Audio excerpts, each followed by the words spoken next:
Hello अस्सलाम वालेकुम। मैं हूं सैल अहमद और आप देख रहे हैं ओपन टॉक इंस्टा लाइव, आपका फेवरेट शो। हम कोशिश करते हैं कि हर हफ्ते आपके लिए एक नई एपिसोड लेके आ सकें। आजकल मैं एक सीरीज़ कर रहा हूं जिसका नाम है बिहाइंड द सीन, और मैं अपने जो मेहमान इस सीरीज़ के लिए बुला रहा हूं सारे ज़्यादातर लोग technical side of the film making या ड्रामा मेकिंग है। और आज भी हमारे साथ एक बहुत ही उभरते हुए ज़बरदस्त किस्म के जो हैं डायरेक्टर मौजूद हैं।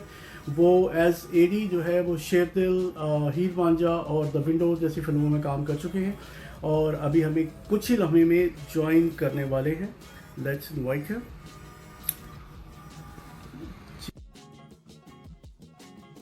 तो तमाम हजरात जिन्होंने और ख़वातीन जिन्होंने मुझे ज्वाइन किया है इस वक्त इस ट्रांसमिशन पे, प्लीज़ अपने क्वेश्चन अगर आपको हैं तो आप ज़रूर लिखिए और हमें अपनी राय से भी आगाह करते रहिए। अस्सलाम वालेकुम अब्बास, क्या हाल चाल है? जी अस्सलाम वालेकुम, कैसे हैं आप? आपको मेरी आवाज़ आ रही है? वालेकुम अस्सलाम, बिल्कुल सही आवाज़ आ रही है। आपको मेरी आवाज़ आ रही है? बिल्कुल बिल्कुल, आपकी आवाज़ आ रही है मुझे। आप ज़बरदस्त कैसे है। हैं? क्या हाल चाल है, आप बताइए। तो पार्ट आप सुनाएं, क्या चल रहा है? बिल्कुल यार, बस यही चल रहा है कि लॉकडाउन जो है वो थोड़ा सा अब लीनियंट हो गया है, थोड़ा ख़त्म होता जा रहा है। यहाँ पर ख़ासतौर पे कुछ फेजेस के अंदर सिटी को खोल रहे हैं और अभी सेकंड फेज चल रहा है, तो hopefully by the end of this week third phase भी आ जाएगा। आप बताइए, आपका लॉकडाउन कैसा रहा और कैसा चल रहा है अभी भी? बस मुश्किल था। काम सारा पोस्टपोन हो गया था, ऑब्वियसली हर चीज़ रुक गई थी। और हम्म, एक टाइमलाइन बनी हुई थी चीज़ों की, सारी जो है वो डिस्टर्ब हो गई। लेकिन अब ये है कि आहिस्ता आहिस्ता काम नॉर्मलाइज हो रहा है यहाँ भी। नाइस। और चीज़ें खुलना शुरू हो गई। अभी थोड़ा सा टाइम और लगेगा, बट ये है कि चीज़ें खुल जाएंगी, अब नॉर्मलाइज आहिस्ता आहिस्ता हो बिल्कुल रही हैं। बिल्कुल सही है। बहुत ही खुशाइन बात है।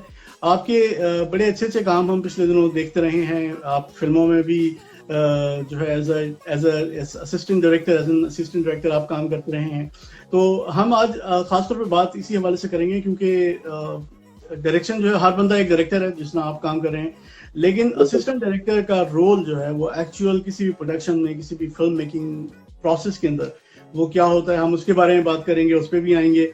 लेकिन उससे पहले हम आपसे पूछते हैं कि ये आपका सफर जो है वो कैसे स्टार्ट हुआ। थोड़ा सा अपना पीछे से, बचपन से बताइए कि क्या कहानी है, ये कैसे ख्याल आया कि मैंने फिल्म मेकर बनना है, किसने इंस्पायर किया, कौन सी ऐसी फिल्म या ड्रामा आपने देखा या ऐसी बुक पढ़ी जिससे आपको लगा कि मुझे भी स्टोरी टेलर बनना है?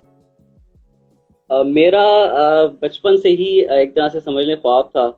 और मैं बचपन में बल्कि सोचता था कि यार वो लोग कौन होते होंगे जो ये सब बनाते होंगे, जो हम टीवी पे देखते हैं नाइस। या फिल्म पे देखते हैं। और बिल्कुल ड्रीम था। और मेरा मानना यही है कि इंसान जितनी मेहनत करे, अल्लाह उसके ड्रीम्स को पूरा करता है, लेकिन प्रोवाइड दैट कि आप उसके लिए मेहनत कितनी करते हैं। तो बस शुरू से यही मेरा पैशन था, ख्वाब था। और इसी पैशन के लिए मैंने मीडिया स्टडीज़ के लिए सिलेक्ट किया और मैं बैचलर्स अपना शुरू किया। अच्छा। और मेरा ऐसा था कि बैचलर्स के साथ साथ ही मैं काम करना शुरू कर दिया था। मुझे बिल्कुल भी पता नहीं था कि फिल्म्स में किस तरह जाना है, क्या बात है। अवेयरनेस मुझे ऑनेस्टली बिल्कुल नहीं थी। स्टडीज़ मेरी स्टार्ट हो गई थी, बट मुझे था कि मुझे कुछ काम करना है। स्टडीज़ मेरे लिए काफ़ी नहीं थी कि थ्योरीज अच्छा। पढ़ना वो अलग, बट मेरे लिए प्रैक्टिकल काम करना ज़्यादा थ्रिलिंग भी था और पैशन भी था। तो बस अल्लाह की मदद है। मेरा मानना यही है कि मैं शायद अल्लाह ने मेरे पे ख़ास करम है कि मुझे रास्ते बनते गए और मुझे समझ आता गया कि किस तरह करना है। वरना बहुत से लोग हैं जो मेरे से शायद ज़्यादा टैलेंटेड हैं, लेकिन उनको नहीं मिलता मौका। मैंने शुरू में ही मतलब यूनिवर्सिटी के दिनों के शुरू में ही काम करना शुरू कर दिया। मैंने अच्छा। टीवी चैनल्स में काम किया, एज एन इंटर्न काम किया, एज अ ट्रेनिंग काम किया। और मैं लर्न करता गया कि बेसिकली मुझे जानना था कि ऑफिशियल हिरार्की क्या होती है, उसमें किस तरह काम होता है। हाँ। मैंने सच में काम किया। उसके बाद मैंने ARY में काम किया काशिफ अब्बासी के साथ। अच्छा। फिर उसके बाद मैंने थिएटर में काम किया जो कि नेशनल लेवल थिएटर प्ले था। द इंसेन ग्रुप है उसका। ISPR के साथ हमारा थिएटर प्ले था और कराची, लाहौर, इस्लामाबाद में था। तो वो एक बहुत मेजर एक्सपीरियंस था साहिबान खालिक और हिदाल बिन ताहिर के साथ।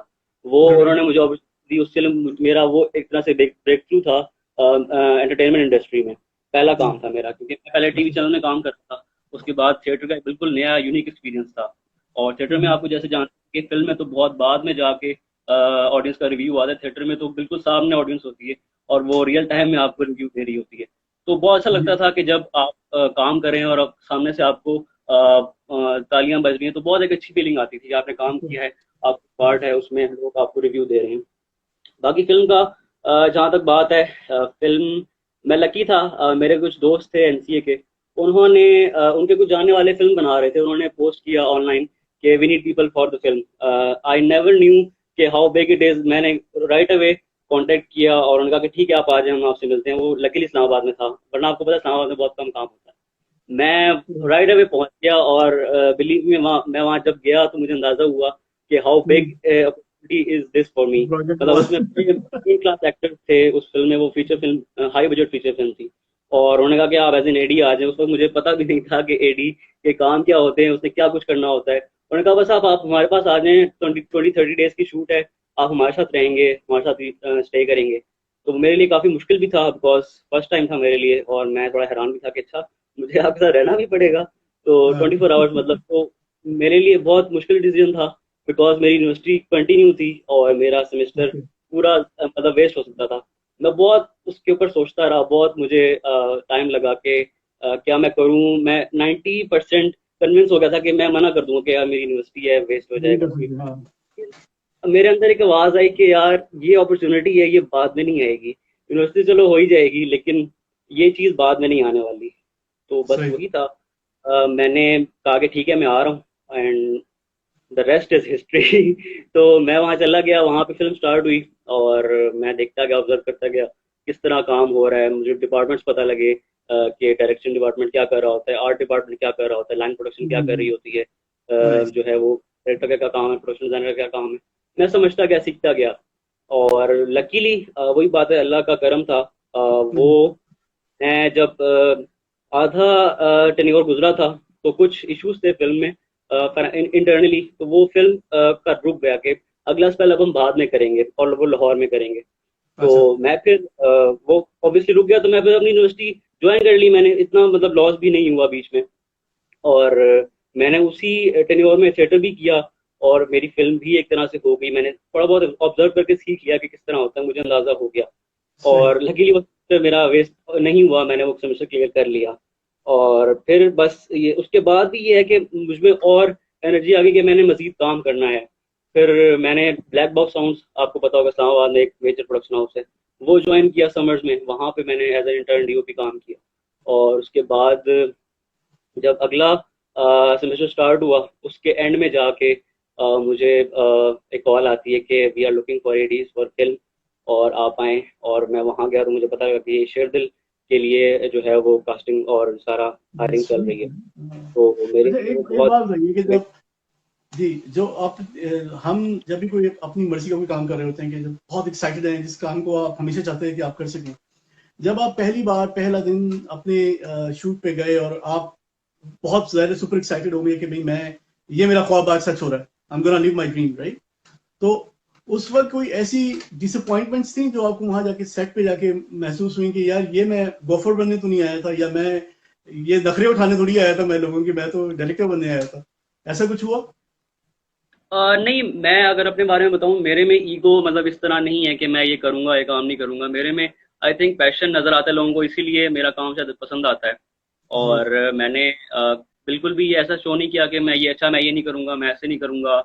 मैंने जितना मुझसे हो सकता था, जो मुझे दिया गया काम, मैंने उसको अच्छे तरीके से किया। नाइस। और इसीलिए लोगों ने अप्रिशिएट किया, और मुझे इसीलिए रेफर भी आगे मजीद किया गया। मुझे नहीं पता होता था, लेकिन मैंने जो प्रीवियस काम किया हुआ होता था, वो लोग उसको पूछते थे मेरे प्रीवियस एम्प्लॉयज से कि क्या ये काम का बंदा है या नहीं है। तो आपको सही। पता है हमारी इंडस्ट्री में रेफरेंस ही चलता है। तो हाँ। उसमें मुझे बहुत फ़ायदा हुआ कि लोगों ने मेरी तारीफ़ की, और मुझे अच्छा लगा, इसीलिए मुझे आगे मजीद काम भी मिला। और बाकी मैं शेड्यूल का बता रहा था कि बस वो वहाँ मैं गया, और वहाँ भी एक चैलेंज था मेरे आगे स्टिल, कि वो इस तरह था कि वो मेरे एग्जाम्स के बिल्कुल अलाइन हुई हुई थी उसकी शूट। तो उन्होंने कहा कि आप बस हमारे साथ होंगे वही सेम प्रीवियसली जिस तरह कहा था। और तो मुझे पता था, लेकिन मैंने कहा ठीक है मैं एग्जाम छोड़ दूंगा, I will be on board. तो बस आपने बहुत एक्सटेंसिव आउटडोर काम है। सॉरी। बहुत आउटडोर था शायद दिल के अंदर, राइट? जी बिल्कुल, उसमें ट्रैवलिंग बहुत इन्वॉल्व थी। हम डिफरेंट कामरा, रिसालपुर, सरगोदा और नूर खान एयरबेस में शूट कर रहे थे, तो हमें ट्रैवलिंग बहुत ज़्यादा करनी थी। तो शेरदिल में भी यही हुआ कि मैंने बस रिस्क लिया, और आई थिंक जितना बड़ा रिस्क होता है रिवॉर्ड भी उतना ही बड़ा होता है। और मेरा एग्जाम्स भी हो गए और शेड्यूल की शूट भी हो गई साथ साथ ही, और कोई नाइस। इशू भी नहीं आया। तो यू मेरे लकी। मतलब अल्लाह मियाँ की तरफ से ही था आई थिंक जितना भी था, वरना हम इस काबिल नहीं थे। और वो बहुत अच्छा, एक अच्छा एक्सपीरियंस था, और आज भी हम डेज को याद करते हैं तो बहुत, क्या क्योंकि बात है। फिल्म तो मतलब शूट तो होती है, वो तो थ्रिलिंग है ही एक तरह से। हम्म। बट अगर आप के शूट आपके बैकग्राउंड में अगर JF-17 लैंड कर रहे हो, C-130 खड़े हुए हों, MI-17 अगर आप आपके साथ हो, तो वो एक और बिल्कुल। वो चीज़ है जो कि लेवल बहुत नेक्स्ट कम लेवल लोग, है। हम्म। बहुत कम लोगों का मौका मिलता है। दैट्स और लिटरली हम वहाँ होते थे उन बेसिस पे, तो लोग आर्मी वाले देख के हमें हैरान हो रहे होते थे कि ये सिविलियंस कहाँ से आ गए। मतलब या। यहाँ तो मतलब हम ऐसी जगह पे होते थे कि जहाँ पे जो लोग काम करते हैं वो तक उन तक को परमिशन नहीं थी वहाँ टारमैक पे और टेक्निकल एरिया में जाने की, जहाँ पे जेट्स पार्कड होते हैं। हम वहाँ पे खड़े होकर आराम से शूट कर रहे होते थे, वहाँ पे खाना खा रहे होते थे लोग। तो वो हमें फील होता था कि हम कितने प्रिविलेज्ड हैं, और ये यहाँ पे तो कोई आ ही नहीं सकता, पॉसिबल ही नहीं है। स्क्वाड्रन लेवल से ऊपर के लोग, ओनली ऑफिसर्स वहाँ पे अलाउड होते हैं, 3 स्टार बिल्कुल। जनरल्स और 3 स्टार ऑफिसर्स। तो वो बहुत एक मज़ेदार चीज़ थी और बहुत अच्छा एक्सपीरियंस था। हमने इंटरेस्टिंग। सारे अच्छा, ये एयरफोर्स। बताइए कि आपको इस पूरे एक्सपीरियंस से अगर आप एक लाइन में बताना चाहें तो आपने क्या सीखा, आपका टेक अवे क्या है? मेरा मानना ये है कि कोई आपको सिखाता नहीं है, ये आपकी ऑब्जर्वेशन होती है। और जितना हम्म। आप देखते हैं, जितना आप ऑब्जर्व करते हैं, उतना ही आप लर्न कर रहे होते हैं कि अच्छा ये इस तरह और ऐसा इस तरह होता है। और मैंने जितना भी मैं आई विल बी ऑनेस्ट, मैंने जितनी फिल्म में काम किया, मैंने उसमें गलतियां भी की, नो डाउट। ऐसा हम्म। नहीं है कि मैं बिल्कुल ही परफेक्ट था, ऑब्वियसली इंसान सीख रहा होता है तो गलती भी करता है। बट मैंने ट्राई ये की कि जो मैंने हाँ, लास्ट टाइम सही गलती की है। मैं दोबारा गलती रिपीट ना करूं। लेकिन ये होता था कि हम गलती रिपीट नहीं करते थे और उससे सीख लेते थे, लेकिन एक नई चीज होती थी जो कि हमें नहीं पता होती थी, तो ऑब्वियसली उससे हम सीखते थे। तो मैंने जिस तरह सीखा है, उस तरह मैंने अपडेट किया है, उस तरह ज़्यादा मुझे सीखने को मिला है। और जिस तरह आप अपडेट कर जाते हैं, उस तरह आपका एक्सपीरियंस बढ़ जाता है, और वो आपके आगे, आगे काम आता है। तो मैं हर प्रोजेक्ट में नया मुझे जानने सीखने को मिलता है। तो लर्निंग तो आई बिलीव के कंटिन्यू रहती है हमेशा से ही, और कभी भी ऐसा नहीं हो सकता कि लर्निंग खत्म हो जाए, आप कहते हैं कि मैंने सब सीख लिया क्या बात है। है, ऐसा बिल्कुल। तो ऐसी ऐसी लर्निंग होना अभी भी चाहिए। चल रही है, अच्छा, continue होता है जल्दी इंशाल्लाह से आगे। बताओ एज अ डायरेक्टर, मेरी हेयर लाइट बिल्कुल ठीक है ना? बिल्कुल ठीक है, कोई मसला नहीं है। सही। मेरे को थोड़ा सा फ्लेयर भी आना चाहिए, बैक लाइट लोग बिल्कुल खर्चा ठीक है, करते हैं की लेंसेज लाइट, के ऊपर। स्टिल लाइट, बिल्कुल three flare point flare lighting बिल्कुल लाने के ठीक लिए सही है। ठीक है। अच्छा, ये बताओ कि जब इतने सारी आप अच्छे अच्छे एक्टर्स के साथ काम कर रहे थे, राइट फ्रॉम मिकाल हसन नाम है ना, मिकाल है। से विकास लेके दुबे। बाकी जो सपोर्टिंग कास्ट थी, इन लोगों के साथ काम करने में ऐसा हुआ कि कभी कुछ टेंट्रम थ्रो कर रहे हैं, या आपको लग रहा है कम्युनिकेशन में मुश्किल हो रही है, या आपकी बात नहीं मानना चाह रहे हैं, ऐसा कुछ हुआ? नाम मत लेना, बस बता दो, मतलब ऐसे और आपस की डिफरेंट बात एक्टर्स के डिफरेंट पर्सनालिटी होती है, और मैंने है। यही नोटिस किया है कि जो जिनको नया नया लाइमलाइट मिली होती है, वो थोड़ा सा उसको एंजॉय कर रहे होते हैं, थोड़ा सा टेंट्रम दिखा रहे होते ज्यादा हैं। इंजॉय कर रहे होते हैं। बट जो सीजन्ड एक्टर्स होते हैं, जिस तरह मिकाल हैं, जिस तरह आबिद अली बिल्कुल साहब बिल्कुल। मरहूम हैं, उनका काम करने को मौका हम्म। मिला। बट मतलब वो ऐसे हैं कि उनको हमने बचपन से देखा है एक्टिंग करते हुए, और उनके साथ काम करके मतलब एक मतलब घबराहट सी भी हो रही थी। लेकिन वो इतने हम्बल, इतने डाउन टू अर्थ थे कि मतलब यकीन ही नहीं हो रहा था कि ये इतना सीजन एक्टर्स है, इतना मतलब इतनी लिटरली हमारी इतनी एज नहीं है जितना उनका एक्सपीरियंस है।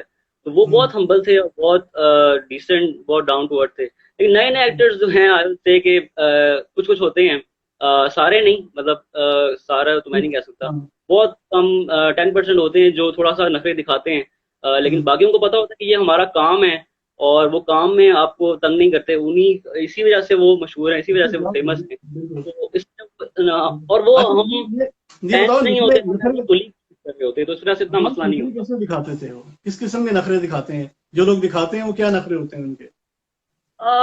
डिफरेंट होता है। कोई किसी को कहता है मेरी कॉफी क्यों नहीं आई टाइम पे, मुझे नाश्ता नहीं मिला टाइम पे, अच्छा। अच्छा मैं अभी नहीं आ रहा, मैं थोड़ा लेट आऊंगा, इस तरह कुछ कुछ होता है। लेकिन वो कभी कभार चल जाता है, ठीक है, वो एक्टर है, उनका बनता है, तो हम कहते हैं, चलो ठीक है यार, इसमें सही है। थोड़ा बहुत चलता है। सही लेट है। आना थोड़ा सा, जरा अपने अपनी मर्जी करना, वो थोड़ा सा हम बर्दाश्त कर लेते हैं, चलो कोई मसला नहीं यार, ठीक है, कोई नहीं, एक्टर है, कर ले। नहीं नहीं, तो ये लोग तंग कर, उसमें तंग करते हैं कि आप अपना स्क्रिप्ट नहीं याद किया हुआ उन्होंने, या पहले से याद नहीं करके आए हुए, या रिहर्सल नहीं करनी है?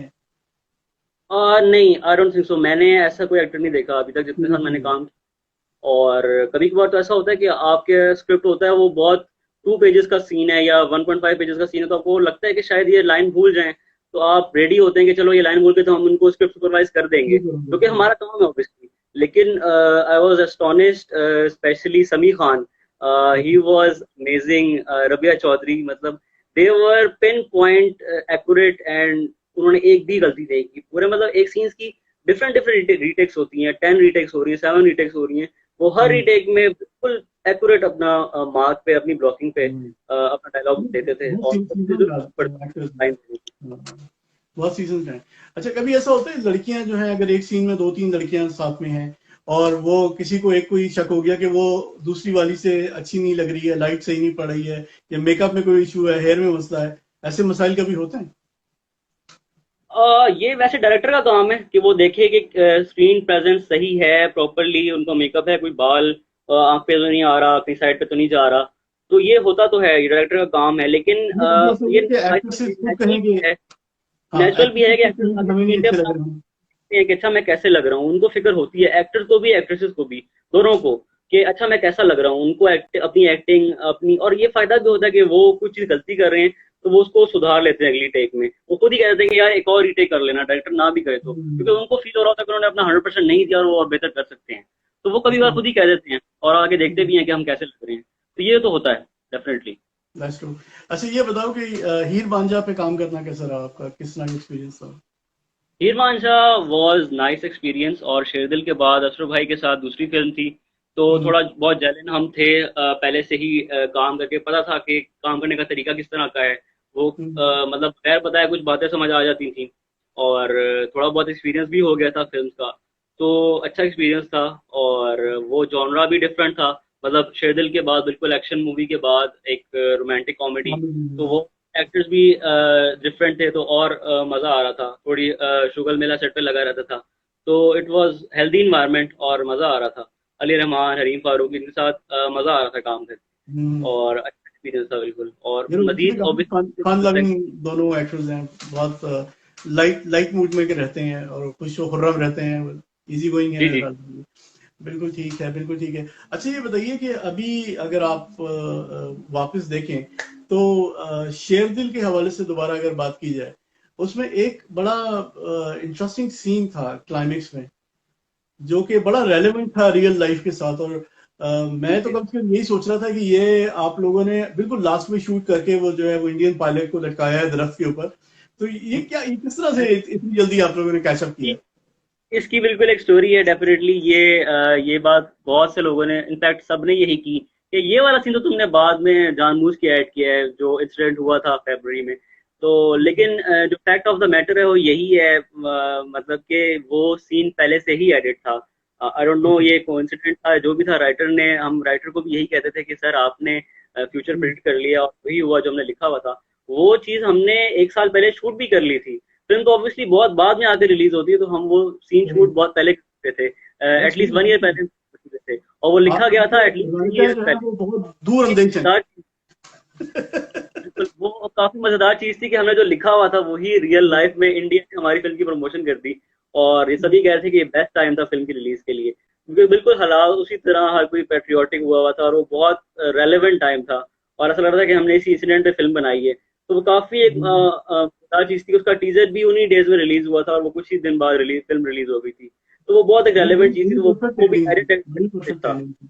तो ऐसा तो नहीं हुआ कि इस फिल्म के बाद जो है, जो आपके राइटर हैं उनके पास लोगों ने जाके हाथ दिखाना शुरू कर दिया और बताया कि बाबा हमारे यहाँ औलाद कब होगी, ऐसा कुछ सिलसिला तो नहीं शुरू हो गया? बट हम राइटर से ही कहते थे कि आपने फ्यूचर प्रेडिक्ट कर लिया 1 साल 1.5 साल पहले, और हाँ, आपने जो लिखा था वो रियल लाइफ में इंडिया ने कर दिया, क्या और बात वो काफी है, फिल्म में रेलेवेंस थी रियल लाइफ से, तो वो काफी एक थ्रिलिंग इंटरेस्टिंग था। फिल्म है। अच्छा, दूसरी चीज जो शेरदिल के हवाले से अगर बात करें तो उसकी जो डॉग फाइट है, जहाजों की जो जी सीन है, अनबिलीवेबल। मतलब मैं शायद आपको ऑफलाइन भी बता रहा था कि मेरे साथ एक बहुत बड़े चैनल के, इंटरनेशनल चैनल के हेड बैठे हुए थे, नॉर्थ अमेरिकन, और वो बहुत इम्प्रेस थे। उन्होंने बाहर निकलते ही मूवी से पहली बात यही की कि यार क्या सीन्स बनाए हैं इन्होंने, किसी डॉग फाइट वाला तो ये तो लग नहीं रहा कि पाकिस्तानी फिल्म है। तो उसमें किसका विजन ज्यादा था, कि अभी ऐसा हुआ है कि आपने भी कुछ कंट्रीब्यूट किया हो विजन के हवाले से या सीन्स के हवाले से? इसमें जब हम प्री प्रोडक्शन कर रहे थे शेरदिल की, तो हमारा विजन डायरेक्टर का भी यही था, क्योंकि असर भाई आपको पता है कि सीजीआई एक्सपर्ट भी हैं। तो उनका विजन सिर्फ यही था कि हम एक ऐसी फिल्म बना रहे हैं जो एयरफोर्स से रिलेटेड है। तो जब एयरफोर्स का नाम आता है तो इट्स ऑब्वियस के dog fights, planes, aircraft, jets and all that. अगर आर्मी की फिल्म होती तो ऑन ग्राउंड ऑपरेशन रेलेवेंट होता, बट ये एयरफोर्स की फिल्म थी। तो हमारा यही मानना था कि लोग जो भी आएंगे वो प्लेन्स, जेट्स, फाइटर जेट्स देखने ही आएंगे। और उनका जो बेसिक जो है पर्पस होगा फिल्म देखने का, वो यही होगा कि उनको अच्छी डॉग फाइट्स मिले और उनको अच्छे प्लेन्स और फाइटिंग मिले। तो वही हमारा था कि, और अशरफ भाई का ये मानना था कि अच्छा वीएफएक्स वही होता है जो पता ना लगे। तो ऐसा ही हुआ अल्लाह की मदद से कि लोगों को लगा कि ये शायद हमने रियल में जाके किया। हालांकि ऐसा नहीं है, ऑब्वियसली ऐसा पॉसिबल नहीं है कि हम रियल में जाके एयर में जाके कॉम्बैट कैप्चर कर सकें। कोई भी नहीं वो करता सारा है। था। But all credit goes to Scott Newman from independent VFX. He came all the way from South Africa and he was maestro. मतलब मैंने जब, मुझे एक्सपेक्टेशन बहुत थी, मैंने काम उसका देखा हुआ था पहले, बट जब मैंने रिलीज होने से पहले फिल्म देखा उसका काम के डॉग फाइट्स इस तरह की है, मतलब वो रॉ वर्जन मैंने देखा था, and I was blown away कि ऐसा भी पॉसिबल हो सकता है कि इतना रियलिस्टिक वेरी और वेल डन। इतना मजेदार। तो वो वेरी वेल बहुत एक्सपेक्टेशन और ज्यादा हमारी बढ़ गई थी। फिर हम और ज्यादा लोगों को बताते हैं कि एक चीज आने वाली है, बहुत माइंड ब्लोइंग फिल्म आने वाली है, तो हम और कॉन्फिडेंट हो गए थे। तो हमें बहुत अच्छा लगा। And I think all the credit goes to Scott Newman and producer as well, क्योंकि उन्होंने ऑन बोर्ड लिया, उनका विजन था, और डायरेक्टर असुर भाई, उन्होंने मिलके जो है, तीनों ने रियल मिलके उसको कंसीव किया। और आवाम ने उसको बहुत अप्रिशिएट किया। हर जगह मैंने ब्लॉग पे उसमें स्पेसिफिकली डॉग फाइट जिसने आपने जिक्र किया, वो हर किसी ने ये जिक्र किया कि दे वर अमेजिंग, इधर दे वर तो लोग 1965 फिल्म और देखे ना, एक एक बात का और भी जिक्र कर रहे थे। वो कह रहे थे कि ये फिल्म देख के हमें पता नहीं क्यों टॉप गन याद आ रही है, कहानी के हवाले से। जी। क्या क्या ये अ, सच्चाई है इसकी कोई? जो प्रोड्यूसर थे नुमान खान, उनका विजन यही था कि उन्होंने पाकिस्तानी टॉप गन बनानी है। अब ये अच्छा। अवाम के ऊपर था कि वो बिलीव करती है या नहीं। अवाम ने आई थिंक उनको लगा तो होगा थोड़ा बहुत, अगर बिकॉज हॉलीवुड और पाकिस्तान में मतलब कंपैरिजन करना आई थिंक इट्स अनफेयर, हाँ, लेकिन अनफेयर है, फिर अनफेयर भी है। एक अच्छी एफर्ट थी और एक अच्छी चीज थी जो कि एक अच्छे लेवल की चीज बनी थी। और वी वर एब्सोल्युटली। लकी कि हम उसका पार्ट थे। और इट आई थिंक ये चीज काफी लंबे टाइम तक लोग याद रखेंगे मेरे हिसाब में, फॉर कि एक चीज आई श्योर। थी। एब्सोल्युटली। इसका कोई पार्ट टू आने का कोई इम्कान है? ये भी लोग पूछते हैं अक्सर। सॉरी। इसका कोई दूसरा पार्ट आएगा, सीक्वल आएगा शेर दिल का? शेर दिल यू टू? Never know. अच्छा, यू नेवर नो, क्योंकि इसका मतलब है आ रहा शेरदिल वन क्लाइमैक्स इस तरह है कि यू नेवर नो कि one day you will realise के ओके शेरदिल टू इज इन है। वर्क्स। तो लेट्स से क्या होता है। आई थिंक ऐसा हो भी सकता है, मैं ये नहीं कहूंगा कि ऐसा पॉसिबल नहीं है। नहीं हो सकता। अच्छा, ठीक है। बट हम समझ गए। आई हम विश ऐसा इस हो। क्लिफ हैंगर को एंजॉय करेंगे बहुत ज्यादा, मैं और हमारे सारे ऑडियंस। तो हमारे तमाम बिल्कुल। ऑडियंस जो हमें देख रहे हैं, बहुत से लोगों ने ज्वाइन किया हुआ है। इमरान भी अभी थोड़ी देर पहले हमारे साथ है। उसके अलावा आफिया खान 37 हमें देख रही हैं, और आई थिंक दिस इज वर्दा हैदर ने ज्वाइन किया हुआ है। Thank you so very much everybody who joined us और वॉचिंग आवर शो। अगर आपका कोई भी क्वेश्चन हो किसी भी हवाले से, तो आप जरूर हमसे पूछ सकते हैं, कमेंट सेक्शन में कर सकते हैं। और अगर ये शो आपने शुरू में मिस कर दिया है, तो आप ये शो कंप्लीट शो जाके मेरे यूट्यूब चैनल पर देख सकते हैं, जिसका नाम है सैल अहमद ऑफिशियल। और उसके अलावा आप उसको सब्सक्राइब करें, लाइक करें, शेयर करें, जैसा सब लोग कहते हैं, वैसे मैंने भी कह दी जल्दी से। और जी, हमारे साथ हैं अब्बास। और अब्बास उभरते हुए एक डायरेक्टर हैं, और बहुत ही अच्छे प्रोजेक्ट्स का हिस्सा रह चुके हैं, जो कि बहुत ही खुशाइन बात है। तो Abbas, what do you see yourself now, like where from here? यहाँ से आगे कहाँ आपका इरादा है जाने का? आप टीवी पे ज्यादा काम करना चाहते हैं, या आप फिल्म के साथ ही एसोसिएट होना चाहते हैं, या एज अ डायरेक्टर आप पूरा प्रोजेक्ट को ही करना चाहते हैं, या पाइपलाइन में है? इससे आगे जो मेन चीज़ है आई थिंक, जो हमारी इंडस्ट्री है उसमें सबसे बड़ा मीडियम तो फीचर फिल्म ही है, और वो तो मैं ऑलरेडी कर ही रहा हूँ। उसमें ये है कि आई बिलीव के जो डायरेक्शन डिपार्टमेंट होता है उसमें जो एक कह लेंगे जो मेन बंदा होता है वो फर्स्ट एड ही होता है। पाकिस्तान में हम्म, आई थिंक इतना वैल्यू नहीं दी जाती, बट अगर हम हॉलीवुड फिल्म देखें तो जो सबसे पहले हम्म, नाम आता है एंड क्रेडिट्स में, वो फर्स्ट एडी का नाम आता है। और वही बंदा होता है जो पूरी फिल्म लेके चल रहा होता है, डायरेक्टर का विजन लेके, और उसको सब कुछ सही ग्राउंड बात बना के है। दे रहा है। तो मेरा जो एक तरह से पैशन है, आई थिंक वो ड्रीम है अभी भी, वो फर्स्ट एडी के लेवल तक जाना ही है, which obviously requires a lot of experience और a lot of strength and lot of मतलब टाइम आपका होना चाहिए। और आई बिलीव के अभी I need some more time to get up to the level of first AD, but इंशाल्लाह वो वक्त भी आएगा। और अभी फिलहाल जो प्लान है वो यही है कि फर्स्ट एडी के लेवल तक जाना है, क्योंकि वो बंदा होता है जो पूरा सेट लेके चल रहा होता है, पूरा स्टोरी लेके चल रहा है। नॉट ओनली तो फर्स्ट एडी, आप बल्कि आपको डायरेक्टर बनेंगे कभी ना कभी इंशाल्लाह सून। और इंशाल्लाह आपको बेसिकली जब आप फॉर्मेट के तौर पे देखते हो तो आपको टेम्पलेट कौन सा अच्छा लगता है? टीवी में ज्यादा मजे की लगता है कि आपको ज्यादा अच्छी तरह से आप कहानी बता सकते हैं, या आपको वही 2-2.5 घंटे की लिमिटेशन जो कि फिल्म है उसमें लगता है कि आप ज्यादा बेहतर कहानियां बता सकते हैं? आई थिंक दोनों अपनी अपनी जगह यूनिक मीडियम्स हैं। टीवी की अगर हम बात करते हैं तो उसमें कहानी जो होती है बहुत एक्सपैंड हुई होती है, बहुत डिटेल्ड होती है, हर कैरेक्टर को बहुत ज़्यादा टाइम मिल रहा होता है। जो सिनेमा होता है वो उसमें टाइम लिमिटेशंस आपकी होती हैं, जिसमें आप स्टोरी को जल्दी जल्दी लेके चलते हैं और हम्म, वाइंड अप करते हैं 2 आवर्स मैक्सिमम, 120 मिनट इस तरह वाइंड अप हम्म, करते हैं। दोनों का हम्म, अपना अपना एक फील है, अपना अपना जो है वो उसका एक कह लें मज़ा है। जो चीज़ फिल्म की बात है वो आई थिंक टीवी में नहीं है, और जो टीवी की बात है वो जब आप सीजन्स देखते हैं तो एक नई एक अलग तरह की एंटरटेनमेंट मिलती है आपको। एक अलग हम्म, अलग तरह का जॉनरा होता है वो, बेशक वो मतलब सीजन्स भी अगर एक्शन जॉनरा है या थ्रिलिंग है, वो फिल्म से डिफरेंट होगा ऑब्वियसली। ऑफ और कोर्स। उसमें टाइमलाइन की लिमिटेशन इतनी नहीं होती, वो एपिसोड वाइज चल रहा होता है। फिल्म बिल्कुल। ऑब्वियसली ये है कि वो थोड़ा डिफरेंट होता है। और मुझे दोनों ही पसंद हैं और दोनों ही फॉर्म ऑफ एंटरटेनमेंट हैं, और दोनों का आपको वे ऑफ लगता है मेकिंग कि तो सेम ही होता है तकरीबन। बिल्कुल, आपको लगता है कि जिस तरह के अभी स्ट्रीमिंग सर्विसेज हैं, नेटफ्लिक्स है, अमेजोन है, और भी बहुत सारे हैं यहाँ पर, क्रेव है और हुलू है और सब है, तो इन सब में जो मोस्टली जो पहले इसको लिमिटेड सीरीज कहा जाता है, एक्सक्यूज मी, कहा जाता था, अब ये एक फॉर्मेट, एक नॉर्म बन गया है कि 8 एपिसोड्स की फिल्म सीरियल होती है, सीरीज होती है, और फिर उसका नेक्स्ट सीजन आता है अगर वो चल जाए तो आपको लगता है कि ये 8 घंटे में कहानी बताना ज्यादा इफेक्टिव है निस्बतन 26 घंटों में बताई जाए? जिस तरह कि अब पाकिस्तान में एक ट्रेंड है कि 26 एपिसोड एक स्टैंडर्ड बन गया है।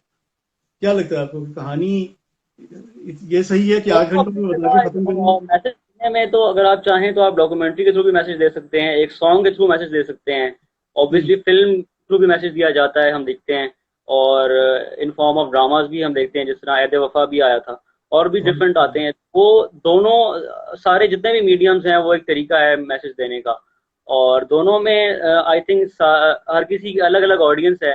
अब हम्म, सिनेमा की इसलिए है कि सिनेमा आपको यू विल एग्री के बहुत रिवाइवल तो हो गया है ऑब्वियसली, लेकिन अभी बहुत अर्ली स्टेजेस में है हमारा सिनेमा। of और course, बहुत बड़ा स्कूल ऑफ थॉट है जो अभी भी समझता है अनफॉर्चुनेटली कि नहीं, पाकिस्तानियों को तो फिल्म बनानी आती नहीं, हम देखेंगे ही नहीं। वो दे डोंट इवन बॉदर के जाके at least they should give a try.